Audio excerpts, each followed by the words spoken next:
Boa tarde, salve Maria, sejam bem-vindos a mais essa tarde de oração. Vamos pedir que nessa tarde o Senhor acolha as nossas intenções pelas mãos de Nossa Senhora, ela que é a mãe da humanidade, mas tem como seus filhos prediletos os sacerdotes, que hoje os cardeais estão lá reunidos para a escolha do novo Papa. Nós não sabemos se essa escolha vai sair hoje, né? O conclave começou hoje, ou quanto tempo vai durar, né? Mas nós pedimos a Nossa Senhora que ela passe à frente, que o Espírito Santo conduza cada um dos cardeais que vão votar, que votem conforme a vontade de Deus, que seja feita a vontade do Senhor. Que o Senhor nos dê um pastor santo para governar a Santa Igreja Católica Apostólica Romana. E nós vamos continuar falando sobre o conclave, né? Hoje o colégio cardinalício está lá reunido, então nós já falamos sobre o conclave, né? Como se dá a votação e tudo, mas nós vamos continuar falando sobre isso, vamos dar uma rememorada e vamos falar agora sobre os cardeais. Quantos são e como funciona a eleição? A tarefa de eleger o sucessor do Papa Francisco, que na verdade não é sucessor do Papa Francisco, ele é o sucessor de Pedro, é uma missão específica do Colégio Cardinalício, conforme o Código de Direito Canônico, Cânon 349. Essa eleição acontecerá no conclave, que começou hoje, dia 7. Além desta significativa missão, o papel dos cardeais na Igreja é de suma importância. O Colégio Cardinalício, ou Colégio de Cardeais, é um órgão que reúne todos os cardeais criados pelo Papa. Eles são responsáveis por assistir e aconselhar o Sumo Pontífice. Atualmente, a Igreja Católica conta com 252 cardeais, onde destes, apenas 135 são eleitores, ou seja, aqueles que têm menos de 80 anos. Desses 135, 2 pediram licença por questões de saúde. E então 133 são os eleitores, são os votantes, 117 cardeais não eleitores, aqueles acima de 80 anos. Desse montante de 252 cardeais, 108 foram criados por Francisco, 22 por Bento XVI, 3 por João Paulo II. Na catequese da semana passada, nós aprendemos que a palavra conclave vem do latim conclave, que significa com chave. Isso porque os cardeais são literalmente trancados no Vaticano sem nenhum contato externo até que escolham o novo Papa. Essa prática começou no século XIII, depois que uma eleição papal durou quase 3 anos. O povo da cidade de Viterbo trancou os cardeais, reduziu a comida e até tirou o telhado do local. Deu certo. Desde então, o processo virou regra. Vamos ao resumo em 8 passos. Número 1, sorteio dos cardeais com funções específicas. 3 são escolhidos para contar os votos. 3 para recolher os votos de quem estiver doente e 3 para revisar tudo. Esse sorteio é liderado pelo camerlengo, que comanda o conclave. Número 2, a entrega das cédulas. Cada cardeal recebe uma cédula com a frase em latim: Eligo in sumo pontíficem. Elejo como sumo pontífice. Ali, escrevem à mão o nome do candidato escolhido. Número 3, votação solene. Um a um, os cardeais vão ao altar, fazem o juramento diante de Deus e colocam a cédula dobrada em um prato que depois é despejado na urna. Número 4, contagem dos votos. Os escrutinadores misturam os papéis, contam se o número bate com o total de eleitores e leem os nomes em voz alta. Cada voto é perfurado e amarrado para garantir a contagem correta. Número 5, revisão final. Os revisores checam tudo mais uma vez. Se encontrarem algum erro, a votação é anulada. Número 6, fumaça preta, que é igual a nada feito. Se ninguém alcançar 2/3 dos votos, não há papa. Os votos são queimados e a fumaça preta sobe. Isso sinaliza ao mundo, ainda não foi dessa vez. Novas votações acontecem até o nome do novo papa surgir. Número 7. A decisão. Quando alguém atinge os votos necessários, o conclave se encerra. Uma fumaça branca sobe da Capela Sistina e é o sinal claro de que temos um novo papa. Número 8. Pouco depois, o cardeal protodiácono aparece na sacada da Basílica de São Pedro e diz a famosa frase: Habemus papam, que temos um papa. Ele anuncia o nome do cardeal eleito e o nome que ele escolheu como pontífice. E uma curiosidade, a fumaça preta é feita com perclorato de potássio, antraceno e enxofre. Já a fumaça branca usa clorato de potássio, lactose e resina natural. Desde 2005, o Vaticano usa cartuchos eletrônicos para garantir a cor certa, evitando confusões. E com isso, nós pedimos ao Senhor que abençoe o nosso novo Papa. Nós não sabemos, mas Deus já sabe, porque Ele é aquele que tudo sabe, no ontem, no hoje e no amanhã. Vamos pedir que o Senhor abençoe, que o Senhor ilumine mais uma vez os cardeais e que abençoe o novo Papa nesse governo da nossa igreja. Essa foi mais uma contribuição do Carlos Maliano, missionário, ele que está à frente do perfil Católicos Querem Saber no Instagram. E vamos rezar agora a oração pelo conclave. Levanta-se, Deus, por intercessão da bem-aventurada Virgem Maria, de São Miguel Arcanjo, de todas as milícias celestes, e sejam dispersos seus inimigos, e fujam de sua face todos os que o odeiam. Em nome do Pai, do Filho e do Espírito Santo. Amém. Mãe da Igreja, santos apóstolos Pedro e Paulo, São José, guarda da Santa Igreja, dai-nos um pontífice segundo o coração de Jesus, pastor supremo do rebanho. Livra-nos de ver o trono de Pedro profanado, preserva-nos das heresias e concede à Igreja o triunfo. Amém. Pelo sinal da Santa Cruz, livrai-nos Deus nosso Senhor dos nossos inimigos. Em nome do Pai, do Filho e do Espírito Santo. Amém. Vinde, Espírito Santo, vinde por meio da poderosa intercessão do Imaculado Coração de Maria, vossa amadíssima esposa. Vinde, Espírito Santo, vinde por meio da poderosa intercessão do Imaculado Coração de Maria, vossa amadíssima esposa. Vinde, Espírito Santo, vinde por meio da poderosa intercessão do Imaculado Coração de Maria, vossa amadíssima esposa. Pai nosso que estais nos céus, santificado seja o vosso nome, venha a nós o vosso reino, seja feita a vossa vontade, assim na terra como no céu. O pão nosso de cada dia nos dai hoje. Perdoai-nos as nossas ofensas, assim como nós perdoamos a quem nos tem ofendido. E não nos deixeis cair em tentação, mas livrai-nos do mal. Amém. Ave Maria, cheia de graça, o Senhor é convosco. Bendita sois vós entre as mulheres, e bendito é o fruto do vosso ventre, Jesus. Santa Maria, Mãe de Deus, rogai por nós, pecadores, agora e na hora da nossa morte. Amém. Creio em Deus Pai Todo-Poderoso, Criador do céu e da terra, e em Jesus Cristo, seu único Filho, nosso Senhor, que foi concebido pelo poder do Espírito Santo, nasceu da Virgem Maria, padeceu sob Pôncio Pilatos, foi crucificado, morto e sepultado, desceu à mansão dos mortos, ressuscitou ao terceiro dia, subiu aos céus, está sentado à direita de Deus Pai Todo-Poderoso, donde há de vir a julgar os vivos e os mortos. Creio no Espírito Santo, na Santa Igreja Católica, na comunhão dos santos, na remissão dos pecados, na ressurreição da carne, na vida eterna. Amém.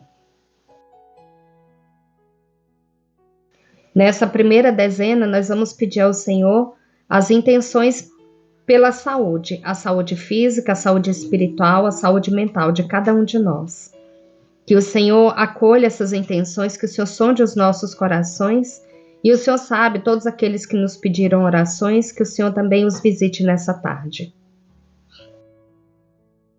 Eterno Pai, eu vos ofereço o corpo e o sangue, a alma e a divindade de vosso diletíssimo Filho, nosso Senhor Jesus Cristo, em expiação dos nossos pecados e dos do mundo inteiro. Pela sua dolorosa paixão, tende misericórdia de nós e do mundo inteiro. Pela sua dolorosa paixão, tende misericórdia de nós e do mundo inteiro. Pela sua dolorosa paixão, tende misericórdia de nós e do mundo inteiro. Pela sua dolorosa paixão, tende misericórdia de nós e do mundo inteiro. Pela sua dolorosa paixão, tende misericórdia de nós e do mundo inteiro. Pela sua dolorosa paixão, tende misericórdia de nós e do mundo inteiro. Pela sua dolorosa paixão, tende misericórdia de nós e do mundo inteiro. Pela sua dolorosa paixão, tende misericórdia de nós e do mundo inteiro. Pela sua dolorosa paixão, tende misericórdia de nós e do mundo inteiro. Pela sua dolorosa paixão, tende misericórdia de nós e do mundo inteiro. Nessa segunda dezena, eu quero pedir por todos os sacerdotes religiosos, pelas crianças, jovens, adolescentes, que o Senhor coloque anjos no caminho deles, que possa guiá-los sempre nos caminhos do bem, que os sacerdotes estejam realmente a serviço do Senhor, que não se desviem e que não levem a desviar toda uma comunidade. Que as crianças sejam protegidas na sua inocência, sejam protegidas no seu espírito, que elas estejam sempre inclinadas para Deus, sempre. Que o Senhor as abençoe e as proteja sempre. Eterno Pai, eu vos ofereço o corpo e o sangue, a alma e a divindade de vosso diletíssimo Filho, nosso Senhor Jesus Cristo, em expiação dos nossos pecados e dos do mundo inteiro. Pela sua dolorosa paixão, tende misericórdia de nós e do mundo inteiro. Pela sua dolorosa paixão, tende misericórdia de nós e do mundo inteiro. Pela sua dolorosa paixão, tende misericórdia de nós e do mundo inteiro. Pela sua dolorosa paixão, tende misericórdia de nós e do mundo inteiro. Pela sua dolorosa paixão, tende misericórdia de nós e do mundo inteiro. Pela sua dolorosa paixão, tende misericórdia de nós e do mundo inteiro. Pela sua dolorosa paixão, tende misericórdia de nós e do mundo inteiro. Pela sua dolorosa paixão, tende misericórdia de nós e do mundo inteiro. Pela sua dolorosa paixão, tende misericórdia de nós e do mundo inteiro. Pela sua dolorosa paixão, tende misericórdia de nós e do mundo inteiro. Nessa terceira dezena, nós vamos colocar pelo nosso Brasil, pedindo ao Senhor a graça da libertação, que o Senhor nos liberte do comunismo, da corrupção, das ideologias satânicas e de todo mal. Que o Senhor proteja a nossa nação brasileira, nossa terra de Santa Cruz, de toda influência maligna. Nós vamos colocar também por todas as mulheres que pensam em abortar, que o Senhor não permita tamanha atrocidade, que o Senhor proteja todas as crianças, especialmente aquelas que estão no ventre de suas mães e que pensam no aborto. Eterno Pai, eu vos ofereço o corpo e o sangue, a alma e a divindade de vosso diletíssimo Filho, nosso Senhor Jesus Cristo, em expiação dos nossos pecados e dos do mundo inteiro. Pela sua dolorosa paixão, tende misericórdia de nós e do mundo inteiro. Pela sua dolorosa paixão, tende misericórdia de nós e do mundo inteiro. Pela sua dolorosa paixão, tende misericórdia de nós e do mundo inteiro. Pela sua dolorosa paixão, tende misericórdia de nós e do mundo inteiro. Pela sua dolorosa paixão, tende misericórdia de nós e do mundo inteiro. Pela sua dolorosa paixão, tende misericórdia de nós e do mundo inteiro. Pela sua dolorosa paixão, tende misericórdia de nós e do mundo inteiro. Pela sua dolorosa paixão, tende misericórdia de nós e do mundo inteiro. Pela sua dolorosa paixão, tende misericórdia de nós e do mundo inteiro. pela sua dolorosa paixão, tende misericórdia de nós e do mundo inteiro. Nessa quarta dezena, nós vamos colocar os nossos filhos, sobrinhos, netos, sejam eles crianças, jovens ou adolescentes. Mas coloquemos especialmente as crianças, adolescentes e jovens que foram abandonados, que por algum motivo estão longe dos seus pais, que o Senhor os guie, que os anjos do Senhor, que as santas dominações estejam com elas e que as guias protejam todo o decurso de sua vida. Eterno Pai, eu vos ofereço o corpo e o sangue, a alma e a divindade de vosso diletíssimo Filho, nosso Senhor Jesus Cristo, em expiação dos nossos pecados e dos do mundo inteiro. Pela sua dolorosa paixão, tende misericórdia de nós e do mundo inteiro. Pela sua dolorosa paixão, tende misericórdia de nós e do mundo inteiro. Pela sua dolorosa paixão, tende misericórdia de nós e do mundo inteiro. Pela sua dolorosa paixão, tende misericórdia de nós e do mundo inteiro. Pela sua dolorosa paixão, tende misericórdia de nós e do mundo inteiro. Pela sua dolorosa paixão, tende misericórdia de nós e do mundo inteiro. Pela sua dolorosa paixão, tende misericórdia de nós e do mundo inteiro. Pela sua dolorosa paixão, tende misericórdia de nós e do mundo inteiro.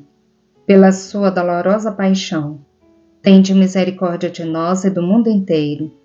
Pela sua dolorosa paixão, tende misericórdia de nós e do mundo inteiro. Nessa quinta dezena, nós vamos pedir ao Senhor que acolha todas essas intenções que são colocadas nos comentários, todos esses pedidos, tudo aquilo que vai no nosso coração, que o Senhor sonde os nossos corações e que o Senhor, conforme a sua santa vontade, realize aquilo que nós estamos pedindo, os nossos planos, os nossos projetos, os nossos sonhos. Eterno Pai, eu vos ofereço o corpo e o sangue, a alma e a divindade de vosso diletíssimo Filho, nosso Senhor Jesus Cristo, em expiação dos nossos pecados e dos do mundo inteiro. Pela sua dolorosa paixão, tende misericórdia de nós e do mundo inteiro. Pela sua dolorosa paixão, tende misericórdia de nós e do mundo inteiro. Pela sua dolorosa paixão, tende misericórdia de nós e do mundo inteiro. Pela sua dolorosa paixão, tende misericórdia de nós e do mundo inteiro. Pela sua dolorosa paixão, tende misericórdia de nós e do mundo inteiro. Pela sua dolorosa paixão, tende misericórdia de nós e do mundo inteiro. Pela sua dolorosa paixão, tende misericórdia de nós e do mundo inteiro. Pela sua dolorosa paixão, tende misericórdia de nós e do mundo inteiro. Pela sua dolorosa paixão, tende misericórdia de nós e do mundo inteiro. Pela sua dolorosa paixão, tende misericórdia de nós e do mundo inteiro. Deus Santo, Deus Forte, Deus Imortal, tende piedade de nós e do mundo inteiro. Deus Santo, Deus Forte, Deus Imortal, tende piedade de nós e do mundo inteiro. Deus Santo, Deus Forte, Deus Imortal, tende piedade de nós e do mundo inteiro. Rezemos pela conversão dos pecadores do mundo inteiro, especialmente os da Igreja e os de nossa casa. Ó sangue e água, que jorrastes do coração de Jesus, como fonte de misericórdia para nós, eu confio em vós. Jesus, eu confio em vós. Amém.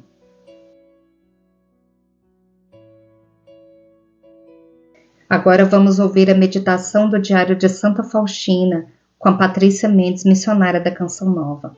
Peçamos que o Senhor continue abençoando para que ela continue nos ajudando com essas meditações.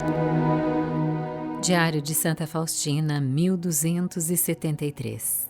Jesus diz a ela: Minha filha, estás pensando que escreveste o suficiente sobre a minha misericórdia? O que escreveste é apenas uma pequena gota diante do oceano. Sou o amor e a própria misericórdia, e não existe miséria que possa medir-se com a minha misericórdia, nem a miséria a esgotará, visto que, à medida que se dá, aumenta. A alma que confia na minha misericórdia é a mais feliz, porque eu mesmo cuido dela.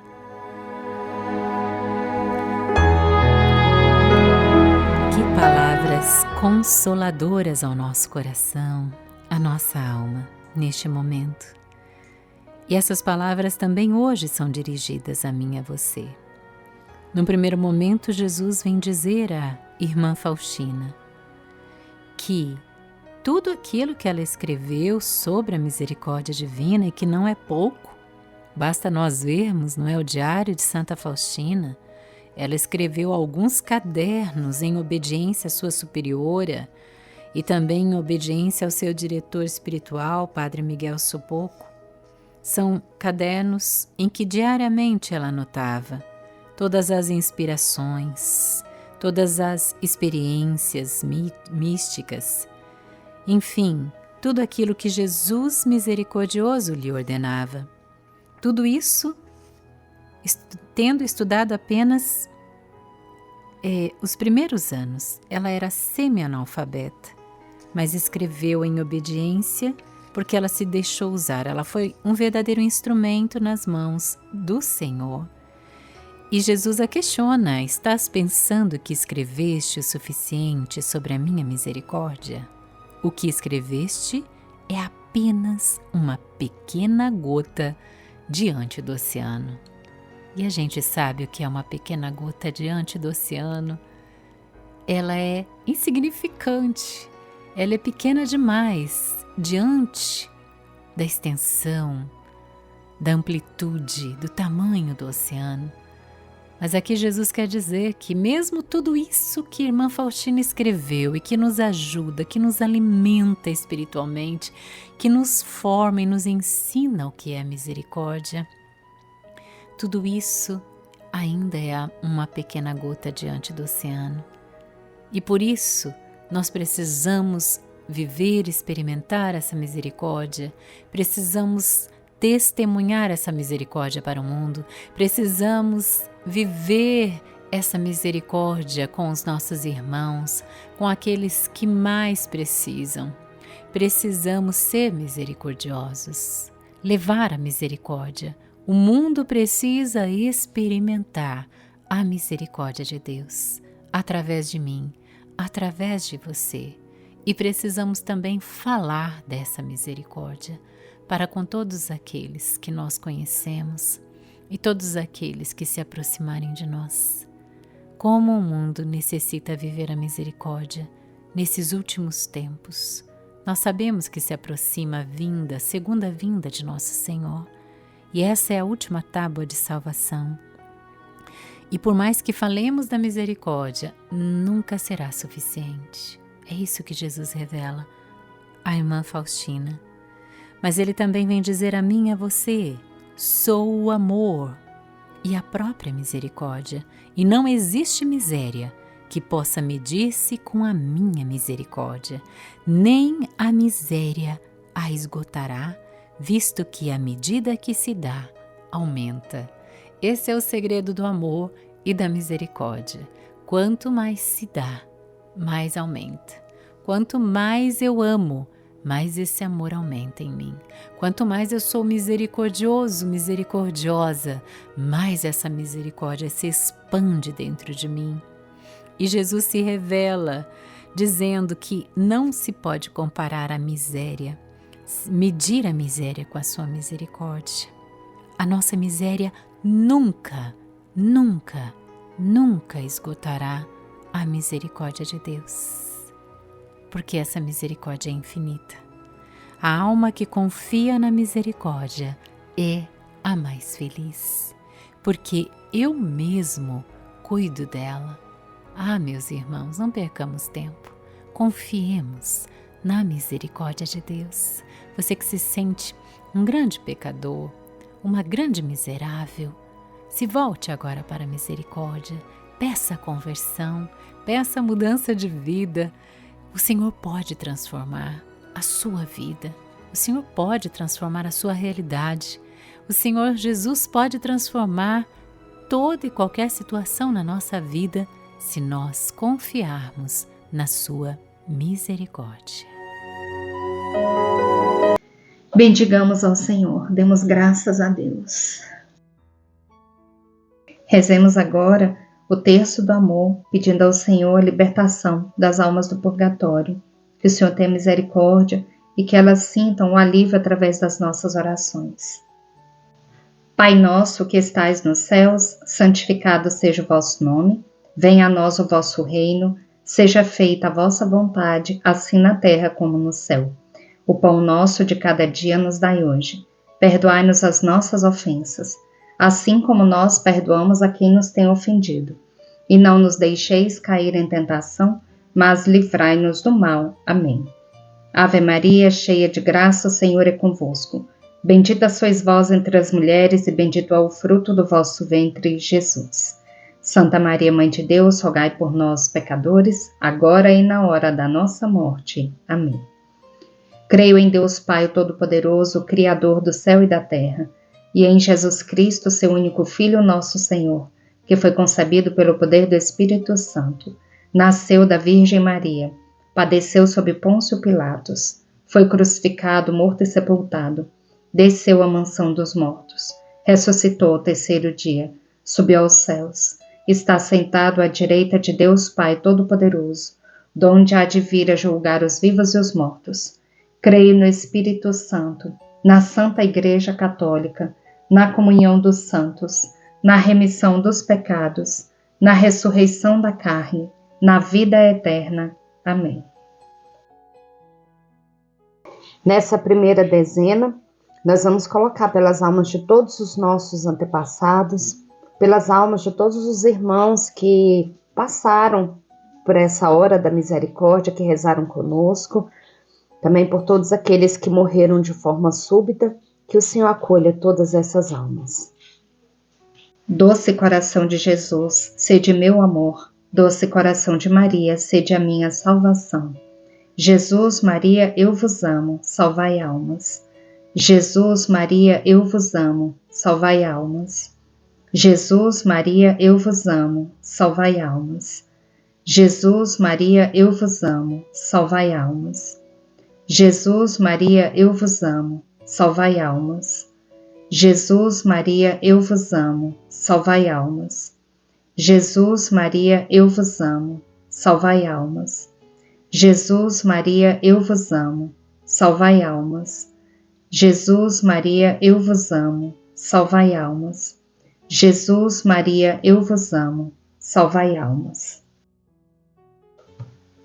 Segunda dezena. Rezemos pelas almas dos sacerdotes, religiosos, missionários e consagrados que ainda se encontram no purgatório. Doce coração de Jesus, sede meu amor. Doce coração de Maria, sede a minha salvação. Jesus, Maria, eu vos amo, salvai almas. Jesus, Maria, eu vos amo, salvai almas. Jesus, Maria, eu vos amo, salvai almas. Jesus, Maria, eu vos amo, salvai almas. Jesus, Maria, eu vos amo, salvai almas. Jesus, Maria, eu vos amo, salvai almas. Jesus, Maria, eu vos amo, salvai almas. Jesus, Maria, eu vos amo, salvai almas. Jesus, Maria, eu vos amo, salvai almas. Jesus, Maria, eu vos amo, salvai almas. Terceira dezena, rezemos pelas almas dos nossos vizinhos falecidos e por todas as almas abandonadas e esquecidas no purgatório. Doce coração de Jesus, sede meu amor. Doce coração de Maria, sede a minha salvação. Jesus, Maria, eu vos amo, salvai almas.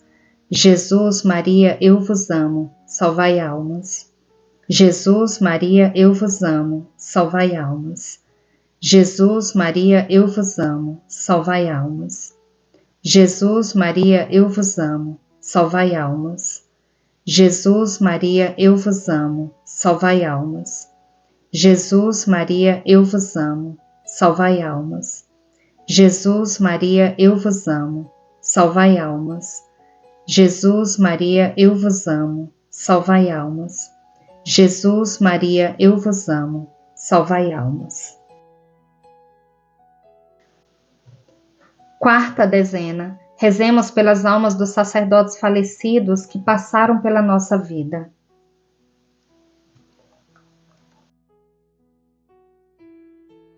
Doce coração de Jesus, sede meu amor. Doce coração de Maria, sede a minha salvação. Jesus, Maria, eu vos amo, salvai almas. Jesus, Maria, eu vos amo, salvai almas. Jesus, Maria, eu vos amo, salvai almas. Jesus, Maria, eu vos amo, salvai almas. Jesus, Maria, eu vos amo, salvai almas. Jesus, Maria, eu vos amo, salvai almas. Jesus, Maria, eu vos amo, salvai almas. Jesus, Maria, eu vos amo, salvai almas. Jesus, Maria, eu vos amo, salvai almas. Jesus, Maria, eu vos amo, salvai almas.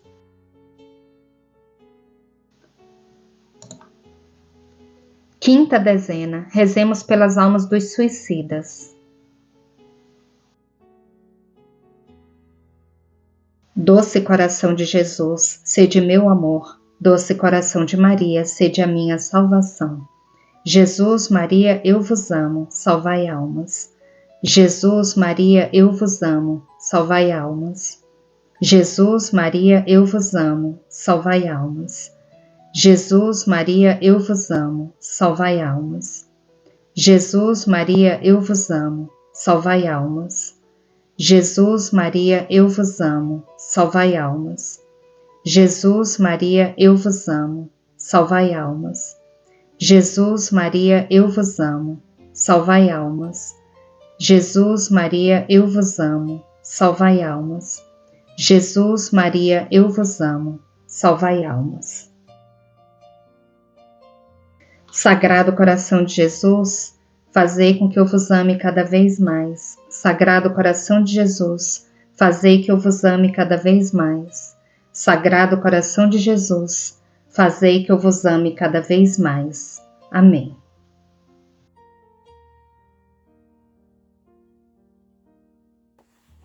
E agora nós vamos para a continuação do capítulo 604, os processos e a renegação de Pedro, considerações sobre Pilatos. São os capítulos da Paixão e Morte do Senhor, são as visões de Maria Valtorta, mística católica italiana. Nós paramos ontem exatamente na parte em que Jesus saía da casa de Herodes, depois de Herodes zombar dele. E Jesus, amarrado de novo, sai de lá com uma única túnica de linho que lhe desce até os joelhos, por cima da veste vermelha de lã, e voltam a Pilatos. Agora, quando a centúria abre caminho com dificuldade por entre a multidão, que não se cansou de esperar diante do plano do procônsul, e é estranho ver tão grande multidão naquele lugar e nas vizinhanças, enquanto o resto da cidade está vazio de pessoas. Jesus está vendo o grupo de pastores, e lá estão todos eles, isto é, Isaac, Levi, José, Elias, Matias, João, Simeão, Benjamim e Daniel, com um grupinho de galileus, entre os quais eu reconheço Alfeu e José de Alfeu, com 2 outros que eu não conheço, mas que eu diria serem judeus pelo modo com que se apresentam. E mais longe, tendo deslizado até o fundo do vestíbulo, meio escondido atrás de uma coluna, junto a um romano que eu diria ser um servo, ele vê João. Jesus sorri para ele e para aqueles outros, são os seus amigos. Mas que é que são esses poucos com Joana, Manaém e Cusa no meio de um oceano de ódio que está fervendo? O centurião saúda Pôncio Pilatos e dá o recado. Aqui, outra vez? Ufa, maldita seja essa raça! Fazei que andem para a frente os plebeus e trazei para cá o acusado. Que aborrecimento! Ele vai em direção à multidão, parando sempre na metade do vestíbulo. Hebreus, escutai. Vós me trouxestes este homem como um incitador do povo. Diante de vós eu o examinei e não achei nele nenhum dos delitos de que o acusais. Herodes não os encontrou mais do que eu, e Nolo mandou de volta. Ele não merece a morte, Roma falou. Mas, para não desagradar-vos, tirando-vos este passatempo, vos darei em troca Barrabás, e a ele mandarei dar 40 varadas, e isso basta. Não, não, Barrabás não, a morte é Jesus, e uma morte horrenda, livra Barrabás e condena o Nazareno. Mas ouvi bem, eu disse varadas, não basta? Então o farei flagelar, isso é atroz, sabeis? Pode ser que morra durante o ato. Que foi que ele fez de mal? Eu não acho nenhuma culpa nele e o libertarei. Crucifica-o, crucifica-o, mata-o. Um protetor de criminosos és tu, pagão, Satanás tu também. A multidão se agita e a primeira fileira dos soldados balança na colisão, não podendo fazer uso das astas. Mas a segunda fileira, tendo descido um degrau, faz uso das astas, abrindo o caminho e liberta os companheiros. Seja flagelado, ordena Pilatos a um centurião. Quanto? Quanto te parecer. O acordo está feito. Eu já estou aborrecido. Vai. Jesus é levado por 4 soldados para o pátio além do átrio, e nele, todo calçado, com mármores coloridos, está no centro uma alta coluna, semelhante à do corredor dos pórticos. A uns 3 metros do chão, ela tem um braço de ferro que se estende por pelo menos 1 metro e termina em um anel. A ela, Jesus é amarrado com as mãos juntas sobre o alto da cabeça, depois de ter sido despido. Ele fica somente com umas pequenas calças de linho e com as sandálias. Suas mãos estão amarradas pelos pulsos e são levantadas até o anel, de tal modo que ele, ainda que seja alto, só pode apoiar no chão as pontas dos pés, e só essa posição já deve ser uma tortura. Eu li, não sei onde, que a coluna era baixa e que Jesus estava encurvado. Poderá ter sido, mas eu estou vendo assim e assim o descrevo. Atrás dele vai colocar-se um com cara de verdugo, que tem um nítido perfil hebraico, e diante do qual há um outro de cara igual. Eles estão armados com um flagelo feito com 7 tiras de couro ligadas a um cabo e terminando em um pequeno martelo de chumbo. De modo ritmado, como se fosse um exercício, eles começam a bater. Um na frente e o outro atrás, de tal modo que o tronco de Jesus fica dentro de uma roda de azorragues e flagelos. Os 4 soldados a quem ele foi entregue, indiferentes, puseram-se a jogar dados com outros 3 soldados que chegaram, e as vozes dos jogadores entram na cadência do som dos flagelos, que assoviam no ar como serpentes, e depois soam como pedras jogadas sobre a pele estendida de um tambor, batendo no pobre corpo tão delgado e de uma brancura de marfim velho, que se torna primeiro listrado de uma cor rósea cada vez mais viva e depois violeta, em seguida. Vai se ornando com relevos de anil, cheios de sangue, que depois se arrebentam, deixando correr o sangue de todos os lados. E eles se enfurecem especialmente contra o tórax e o abdômen, mas não deixam de bater nas pernas e nos braços, e finalmente na cabeça, para que não fique nenhum espaço da pele sem dor. E não se ouve nenhum lamento. Se ele não estivesse seguro pela corda, cairia, mas ele não cai, nem geme. Somente sua cabeça que fica pendente, depois dos golpes e mais golpes recebido no peito, como nos desmaios. Cuidado! Parai aí! Para ele ser morto, precisa ainda estar vivo! Grita gracejando um soldado. Os 2 carrascos param e enxugam o suor. Estamos esgotados, dizem eles. Pagai nosso trabalho para que possamos ir beber e comer alguma coisa. O que eu vos darei é a forca. Em todo caso, tomai. e um decurião joga uma moeda grande a cada um dos verdugos. Vós trabalhastes como devíeis, ele parece um mosaico. Tito, achas que era este mesmo o amor do Alexandre? Se for, nós lhe levaremos a notícia para que ele se ponha de luto.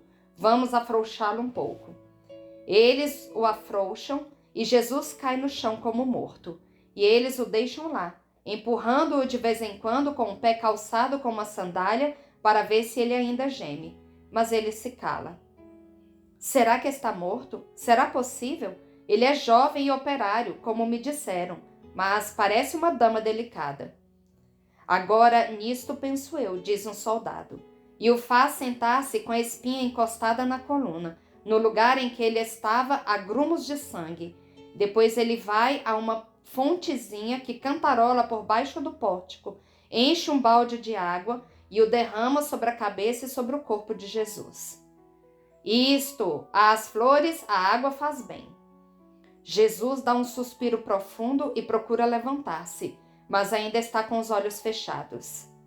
Oh, está bem, vamos, belezinha, que a dama te está esperando. Mas Jesus inutilmente apoia os punhos no chão na tentativa de se levantar. Vamos, depressa, estás enfraquecido? Aqui está o fortificante, zomba dele um outro soldado, e com a asta de uma alabarda dá uma pancada no rosto de Jesus e o atinge entre o zigoma direito e o nariz, e este começa a sangrar. Jesus abre os olhos e olha ao redor de si. Sua vista está anuviada, mas ele olha fixamente para o soldado que lhe bateu, enxuga o sangue com a mão e depois com grande esforço se põe de pé. Põe as tuas vestes, não é decente ficar assim, despudorado. E todos se riem ao redor dele. Jesus obedece sem dizer nada, mas enquanto se inclina, e somente ele é que sabe quanto está sofrendo ao inclinar-se para o chão, todo contundido como está, e com aquelas feridas que ao estender-se a pele se abrem mais ainda, e as outras que se formam das vesículas que se rompem. Um soldado dá um pontapé nas vestes e as espalha, e cada vez que Jesus as alcança, indo cambaleando até o lugar de onde elas caíram, outro soldado as empurra ou joga para outro rumo. E Jesus, sofrendo fortemente, vai atrás delas sem dizer uma palavra, enquanto os soldados o xingam com palavras obscenas. Afinal, ele conseguiu vestir-se novamente. Põe de novo também a sua veste branca, que ainda ficou limpa num canto. Parece que ele quer esconder a sua pobre veste vermelha, que ontem estava tão bonita e que agora está cheia de imundícies e manchada com o sangue suado no Getsêmani. E antes de pôr a túnica curta sobre a pele, com ela enxuga o rosto molhado e o limpa, tirando a poeira e os escarros. E aquele pobre e santo rosto aparece limpo e somente marcado pelas lívidas e pequenas feridas. Ele compõe os cabelos desalinhados e a barba, conforme o seu costume de apresentar-se sempre com tudo em ordem. Depois ele vai agachar-se, exposto ao sol, porque o meu Jesus está tremendo.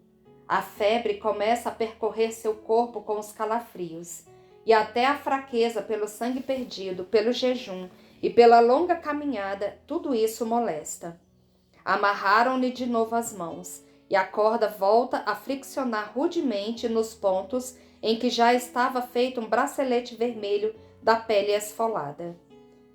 E agora, que faremos com ele? Isso me aborrece. Espera, os judeus querem um rei, pois agora vamos dar-lhe. Aquele ali, diz um soldado. E ele vai correndo para fora, para um pátio que fica mais atrás, e do qual volta com um feixe de ramos de piuriteiro selvagem, ainda flexíveis, porque a primavera conserve relativamente flexíveis os ramos, mas bem duros nos espinhos longos e agudos. Com a adaga, tiram as folhas e as florzinhas, depois dobra os ramos em círculo e os calca sobre a pobre cabeça. Mas aquela bárbara coroa desliza para o pescoço. Aí ela não para, precisa ser mais estreita, tira! Eles a tiram e arranham as maçãs do rosto, arriscando deixá-lo cego, e arrancam-lhe os cabelos ao fazerem isso. Então eles tornam a modificá-la. Agora está estreita demais, e mesmo se a forçam fincando os espinhos na cabeça, ameaça cair. Tiram de novo, arrancando mais cabelo. Modificam-na de novo. Agora está bem. Na frente é um cordão de espinhos triplicemente trançado, e atrás, onde as extremidades dos 3 ramos se cruzam, forma-se um verdadeiro nó de espinhos que penetram na nuca. Estás vendo como ficou bem? Bronze natural e rubis genuínos. Olha, ó rei, pelo espelho de minha couraça, graceja o que teve a ideia de mais aquele suplício. Não basta a coroa para se fazer um rei, é necessário que se tenha a púrpura e o cetro. Lá na estrebaria há um caniço e na latrina há um manto vermelho. Vai buscá-los, Cornélio. E já estando com essas coisas, põe o sujo molambo vermelho sobre os ombros de Jesus e antes de lhe porem nas mãos o caniço, batem com ele sobre a cabeça de Jesus e se inclinam, saudando-o. Salve, ó Rei dos Judeus! E quase se arrebentam de tanto rir. Jesus os deixa fazer tudo isso. Deixa-se colocar sentado no trono, que é uma tina de boca para baixo, que certamente é usado para dar água aos cavalos, e deixa que lhe batam, que zombem dele, sem dizer nada. Somente olha para eles, e é um olhar com tanta doçura e com um sofrimento tão atroz que eu não posso deixar de sentir-me ferida no coração. Os soldados só param com aquele escárnio quando a voz áspera de um superior lhes ordena que levem o réu para diante de Pilatos. Réu, mas réu de quê? Jesus é levado de novo para o átrio, que agora está com uma preciosa cortina por causa do sol. Está ainda com a coroa, o manto e o caniço. Vem para a frente, a fim de que eu te mostre ao povo. Jesus, já alquebrado, endireita-se com dignidade.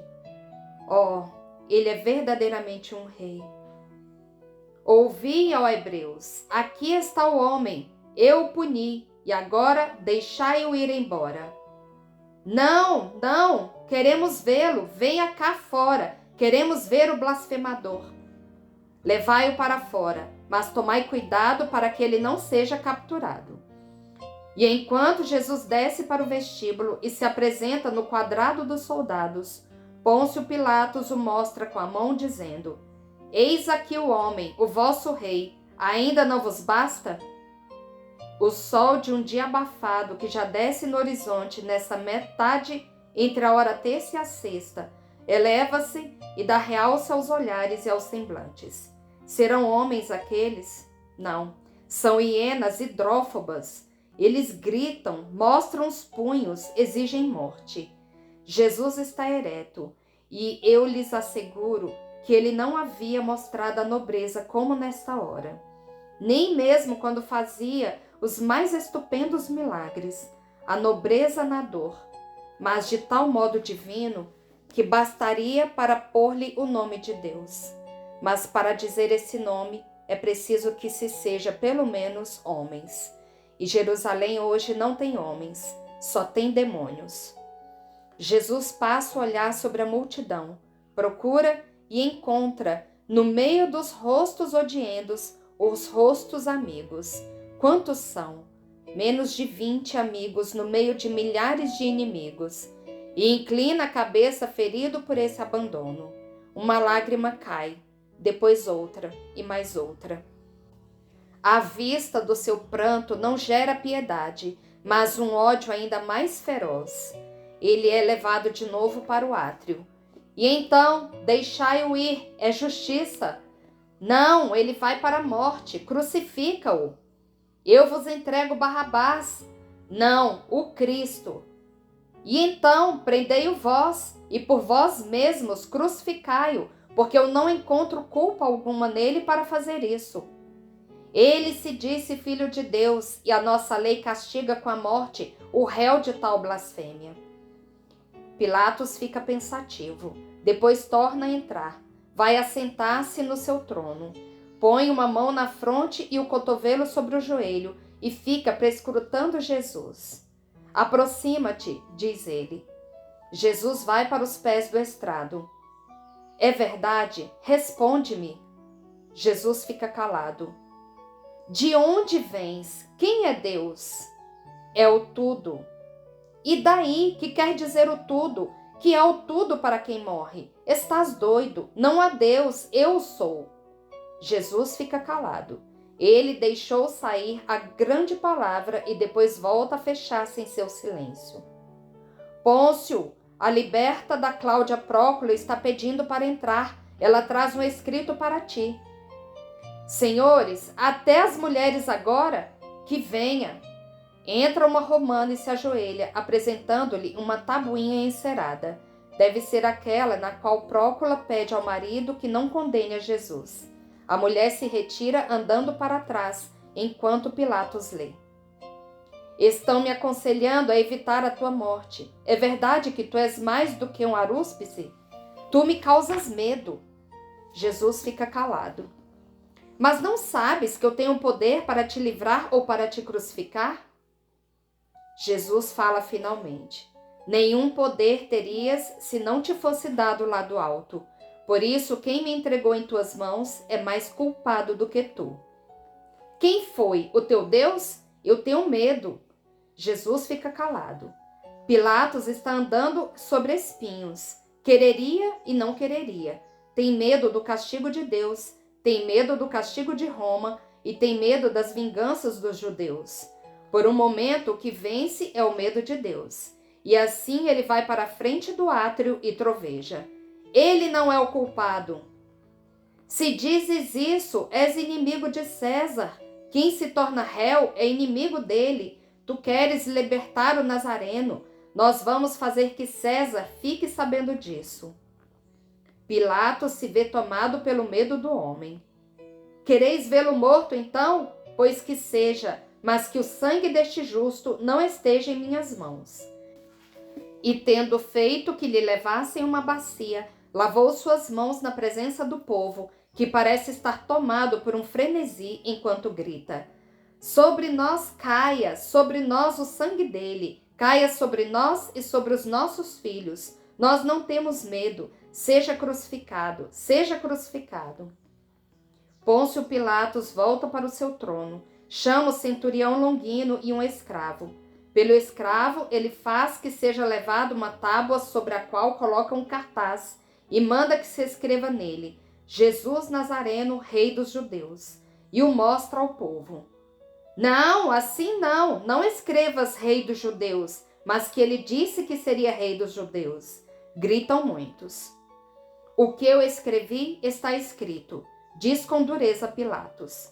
E de pé, estende a mão com a palma virada para a frente e depois para baixo e ordena que vá para a cruz. Soldado, vai, prepara a cruz. E desce sem nem mesmo virar-se para a multidão tumultuada, nem para o pálido condenado, e ele sai do átrio. Jesus fica no centro do átrio sob a guarda dos soldados esperando a cruz. E assim cessa a visão de Maria Valtorta, e Jesus diz a ela, a Maria Valtorta: quero fazer-te meditar sobre o ponto que se refere aos meus encontros com Pilatos. João, que tendo estado quase sempre presente, ou pelo menos muito perto, é a testemunha e o narrador mais exato. É ele quem conta que da casa de Caifás eu fui levado ao pretório, e especifica, de manhã cedo. De fato, tu viste, o dia estava apenas começando, e especifica mais ainda. Eles, os judeus, não entraram para não se contaminarem e poderem comer a Páscoa. Hipócritas como sempre. Eles encontram perigo de contaminar-se ao pisar a poeira da casa de um gentio, mas não encontram pecado em matar um inocente, e com ânimo satisfeito pelo delito realizado, puderam saborear melhor ainda a Páscoa. Eles têm também muitos seguidores, todos aqueles que em seu interior fazem o mal e externamente professam respeito à religião e amor a Deus, são semelhantes a estes. Fórmulas e não verdadeira religião, esses me causam repugnância e desprezo. Como os judeus não entraram, Pilatos saiu para ouvir o povo que estava gritando. E como ele tinha experiência no governo e no julgamento, só com um olhar compreendeu logo que o réu não era eu, mas sim aquele povo cheio de ódio. O encontro de nossos olhares foi também uma leitura de nossos corações. Eu julguei o homem por aquilo que ele era, e ele me julgou pelo que eu era. Em mim senti piedade para com ele, pois era um homem fraco, e nele veio a piedade para comigo, porque eu era um inocente. No primeiro momento ele procurou salvar-me. E visto que somente a Roma era outorgado e reservado o direito de exercer a justiça contra os malfeitores, ele tentou me salvar, dizendo: julgai-o conforme a vossa lei. Mostrando-se hipócritas pela segunda vez, os judeus não quiseram condenar-me. É verdade que Roma tinha o direito de fazer justiça, mas quando, por exemplo, Estevão foi apedrejado, Roma, naquele tempo, imperava sobre Jerusalém e eles, não obstante isso, definiram e consumaram o julgamento e o suplício sem se preocuparem com Roma.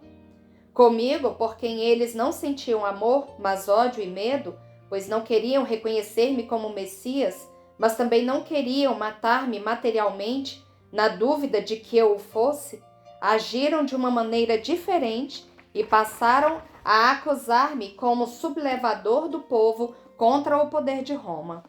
Vós diríeis hoje como um rebelde, para assim conseguirem que Roma me julgasse.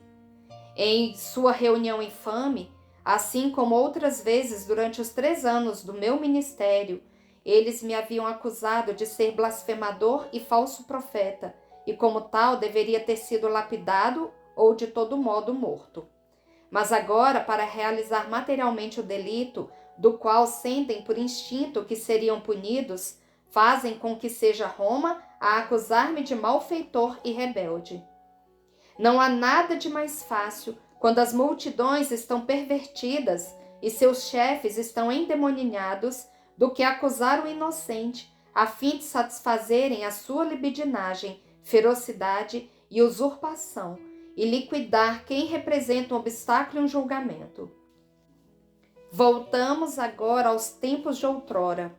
O mundo, de vez em quando, depois de ter ficado incubando suas ideias perversas, explode nessas manifestações de perversidade. Como uma enorme gestante, a multidão, depois de ter nutrido em seu seio, com as doutrinas da fera, o seu monstro, o dá à luz para que ele passe a devorar em primeiro lugar os melhores e depois a devorar a si mesma. Pilatos entra de novo no pretório e me chama para perto dele e me faz perguntas. Ele já tinha ouvido falar de mim. Entre os seus centuriões havia alguns que repetiam meu nome com um amor cheio de reconhecimento, com lágrimas nos olhos e o sorriso nos corações, e falavam de mim como de um benfeitor. Nos seus relatórios ao pretor, interrogados sobre este profeta que atraía para si as multidões e pregava uma doutrina nova, na qual se falava de um reino estranho, inconcebível para a mente pagã, eles haviam sempre atestado que eu era manso, bom, que não ia atrás das honras desta terra, mas que inculcava e praticava o respeito e a obediência para com aqueles que são as autoridades. Mais sinceros do que os israelitas, eles viam e depunham em favor da verdade.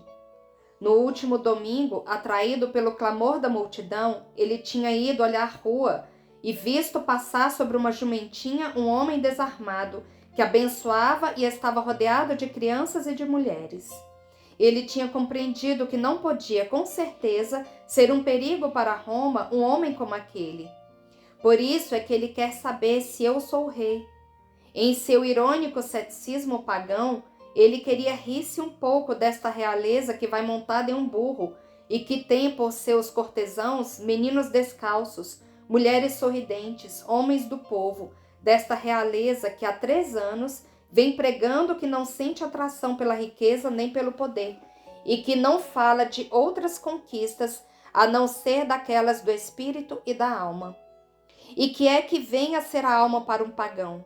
pois nem os deuses deles têm uma alma. E então o homem é que a irá ter?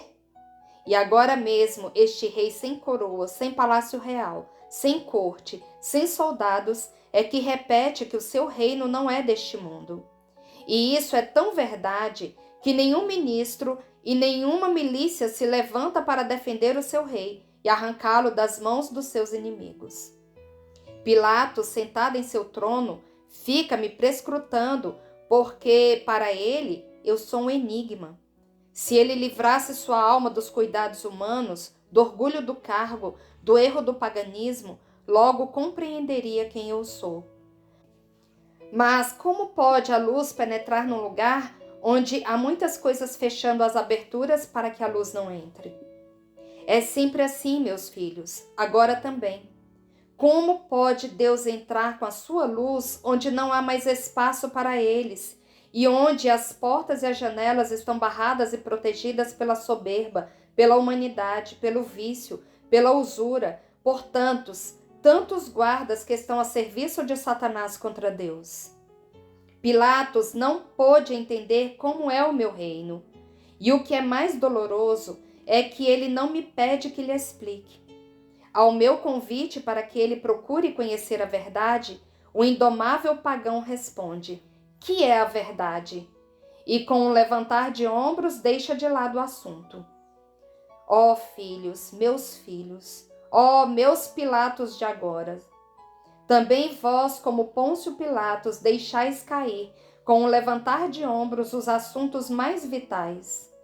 A vós podem parecer coisas inúteis, já superadas. Que é a verdade? Será o dinheiro? Não. Serão as mulheres? Não. Será o poder? Não. Será a saúde física? Não. A glória humana? Não. E então, deixa de lado o assunto. Não vale a pena correr atrás de uma quimera. Dinheiro, mulheres, poder, boa saúde, comodidades, honras, estas são coisas concretas, úteis, que se deverão amar e procurar conseguir de qualquer maneira. Vós racionais assim. E pior do que fez Esaú, vós dissipais os bens eternos por um alimento grosseiro que vos prejudica em vossa saúde física e em vossa saúde eterna. Por que é que não continuais a perguntar: que é a verdade? Ela, a verdade, não pede outra coisa senão que se faça conhecer para vos instruir sobre ela. Ela está diante de vós como esteve diante de Pilatos, e olha para vós com olhos de um amor suplicante, implorando-vos: pergunta-me, e eu te instruirei. Estás vendo como eu olho para Pilatos? Igualmente eu olho para todos vós, e se eu tenho um olhar de amor sereno para quem me ama e quer ouvir as minhas palavras, tenho também olhares de um amor sincero por quem não me ama, não me busca, não me escuta. Mas é amor, é sempre amor, porque minha natureza é amor. Pilatos me deixa onde estou, sem me fazer mais perguntas, e vai aos malvados, e tem a voz mais grossa e que se impõe com a sua violência. E os ouve, este infeliz que não me ouviu e que rejeitou, com um mover de ombros, o meu convite para que procurasse conhecer a verdade. Ele dá ouvidos à mentira. A idolatria, seja qual for sua forma, é sempre levada a venerar e aceitar a mentira, seja qual for. E a mentira, aceita por um fraco, leva o fraco ao delito. Mas Pilatos, já na soleira do delito, ainda me quer salvar 1 e 2 vezes. E neste ponto ele me manda Herodes. Ele sabe muito bem que o rei astuto, que sabe lidar com Roma e com o povo, irá agir de tal modo que não desagradará a Roma, nem provocará o povo hebreu. Mas como todos os fracos, ele vai adiando por algumas horas a decisão, que ele não se sente capaz de tomar, e fica esperando que o tumulto do povo se acalme. Eu disse: que a vossa linguagem seja sim, sim, não, não. Mas ele não ouviu isso, e se alguém foi dizer-lhe, ele terá feito, como de costume, aquele movimento com os ombros. Para vencer no mundo, para receber honras e lucros, é preciso saber fazer do sim um não e do não um sim, como bom senso. Leia-se o senso humano, aconselhar. Quantos e quantos Pilatos existem neste século XX? Onde estão os heróis do cristianismo que diziam sim, constantemente sim à verdade e pela verdade, e não, constantemente não à mentira? Onde é que estão os heróis que sabem enfrentar o perigo e os acontecimentos com uma fortaleza de aço, com uma serena prontidão e não com adiamentos, para que o bem logo seja feito e o mal logo seja evitado, sem mas e sem se? Ao retornar de Herodes, eis qual foi a nova posição tomada por Pilatos, a flagelação. E que é que ele esperava?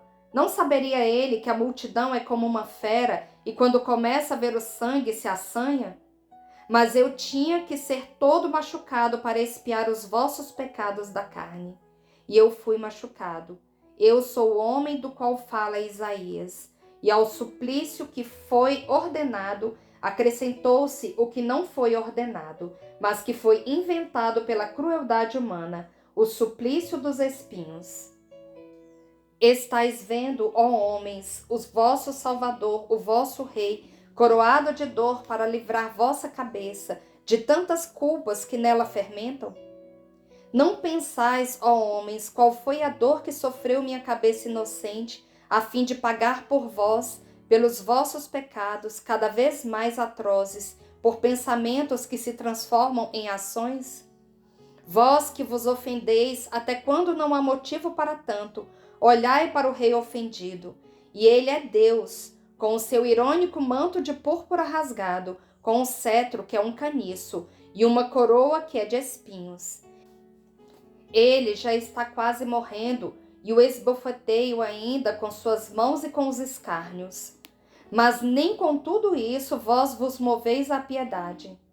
Como os judeus, continuais a mostrar-me os punhos e a gritar: fora, fora, não temos outro Deus a não ser César. Ó idólatras, que não adorais a Deus, mas a vós mesmos, e a quem entre vós for o mais prepotente. Vós não quereis o Filho de Deus. Para os vossos delitos ele não vos ajuda. Quem vos ajuda mais é Satanás. Por isso quereis Satanás. Do Filho de Deus vós tendes medo, como Pilatos. E quando ouvis que ele vos ameaça com o seu poder, quando se agita dentro de vós a voz da consciência, que vos censura em nome dele, perguntais como fez Pilatos: quem és tu? Quem sou eu, vós o sabeis. Até aqueles que me negam sabem quem são eles e quem sou eu. Não mintais. 20 séculos estão ao redor de mim e vos mostram quem eu sou e vos falam sobre os meus prodígios. Pilatos é mais digno de perdão, e não vós, que tendes uma herança de 20 séculos de cristianismo, que servem de base para a vossa fé ou para vô-lo inculcar, e vós não quereis saber disso. Contudo, eu fui mais severo com Pilatos do que convosco. Eu não lhe dei resposta, mas convosco eu estou falando. E não obstante isso, não consigo persuadir-vos de que sou eu a quem vós deveis adoração e obediência. Agora mesmo me estais acusando de ser eu mesmo a ruína de mim em vós, porque não vos escuto. Dizeis que perdeis a fé por isso. Ó mentirosos, onde é que está a vossa fé? Onde está o vosso amor? Quando é que vós reagis e viveis com amor e fé? Sois grandes? Então lembrai-vos de que sois tais porque eu permito. Ou será que sois anônimos no meio do povo? Lembrai-vos de que não há outro Deus além de mim. Nenhum é mais do que eu, nem existiu antes de mim. Dai-me, pois, aquele culto de amor que me é devido, e eu vos ouvirei, porque já não sereis mais bastardos, mas filhos de Deus. E Pilatos fez uma última tentativa para salvar minha vida, se é que ele ainda podia salvar depois daquela desapiedada e exagerada flagelação. Ele me apresentou a multidão. Eis o homem. A ele, humanamente, eu causo piedade. Ele espera pela compaixão coletiva, mas diante da dureza que resiste e da ameaça que avança, ele não sabe praticar um ato sobrenaturalmente justo e, portanto, bom, e dizer: eu livro este homem porque ele é inocente. Vós sois culpados, e se não vos dispersais, ireis conhecer o rigor de Roma. Isto era o que ele devia ter dito, se fosse um justo, sem ficar calculando qual o futuro que dali lhe teria vindo. Pilatos é um falso homem de bem. Bom é Longino, que, sendo menos poderoso do que o pretor e menos defendido, no meio da rua e rodeado por poucos soldados e pela multidão inimiga, tem coragem de defender-me, de conceder-me licença para repousar, de receber o conforto de mulheres piedosas, de ser socorrido pelo Cirineu e, enfim, de ter minha mãe aos pés da cruz. Ele foi um herói da justiça e se tornou por isso um herói de Cristo. Ficai sabendo disso, ó homens que vos preocupais unicamente com os vossos bens materiais, porque também, no que se refere a eles, o vosso Deus intervém quando vê que sois fiéis à justiça, que é uma emanação de Deus. Eu premio sempre quem age com retidão. Eu defendo quem me defende. Eu amo e socorro. Eu sou sempre aquele que disse: quem der um copo d'água em meu nome terá recompensa. A quem me dá amor, que é a água que descedenta os meus lábios de mártir divino, eu dou a mim mesmo, isto é, proteção e bênção. E encerramos com as palavras de Jesus este capítulo 604. Bendigamos ao Senhor, demos graças a Deus. Encerramos mais essa tarde de oração, pedindo a Nossa Senhora, através dessa Salve Rainha, que nos ajude a caminhar neste vale de lágrimas, que nos ajude a sermos conformados com aquilo que o Senhor quiser nos mandar, pedindo apenas a força, que o Senhor nos ajude a ter a força de caminhar e de fazer a sua santa vontade. Salve Rainha, Mãe de Misericórdia, vida, doçura e esperança nossa, salve.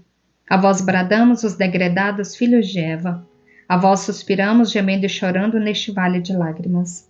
Eia, pois, advogada nossa, esses vossos olhos misericordiosos a nós volvei. E depois deste desterro, mostrai-nos Jesus, bendito o fruto do vosso ventre.